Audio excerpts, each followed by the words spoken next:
So, అంటే మీ దగ్గరకొచ్చి ఎవరైనా అంటే ఐయుఐ గాకుండా డైరెక్ట్ ఐవీఎఫ్‌కి ఎళ్దామని చెప్పినప్పుడు మీరు ఎట్లా ఏం చెప్తారు వాళ్ళకి? ఏం సజెషన్ ఇస్తారు?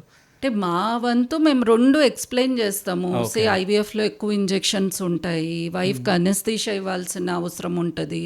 తర్వాత నీకు ఫైనాన్షియల్లీ కూడా చాలా ఎక్కువ అయితది. సో, ఫస్ట్ ఎప్పుడు గాని ఐయుఐ అలాంటివి ట్రై చేసుకో అనే చెప్తాం. Okay. And IUI to IVF మధ్యలో పెద్ద గ్యాప్ ఇవ్వాల్సిన పని లేదు. ఓకే. చాలా మందికి అది డౌట్ వస్తది. ఇప్పుడు నేను ఐయుఐ చేయించుకోవడం వలన ఐవీఎఫ్‌కి డిలే అయిపోతది కదా అని. ఇప్పుడు ఐయుఐ మనం బ్యాక్ టు బ్యాక్ చేసుకొని ఒకవేళ ఐయుఐలో కాకుంటే వాళ్ళు స్ట్రెయిట్ అవే కూడా ఐవీఎఫ్‌కి స్విచ్ ఓవర్ కావచ్చు. వాళ్ళకి దానివల్ల టైము ఏం వేస్ట్ కాదు. కానీ డైరెక్ట్ ఐవీఎఫ్ వెళ్ళిపోవడము, వాళ్ళకి ఐయుఐలో ఆ 20%లో వాళ్ళే పడేవాళ్ళే, మాకు చూసుకోకుండా వెళ్ళినట్లే కదా. అవును. సో, అంటే వాళ్ళు అట్లా అడిగినప్పుడు మీరు ఓకే అని చెప్పేసి ఇంకా ఒకవేళ వాళ్ళు they are not willing for IUI అంటే నేను బలవంతంగా ట్రీట్మెంట్స్ చేయలేను కదా. So okay. Whatever they opt ఇంకా ఆ ట్రీట్మెంట్కి వెళ్ళాల్సి ఉంటుంది. హ్మ్. యా.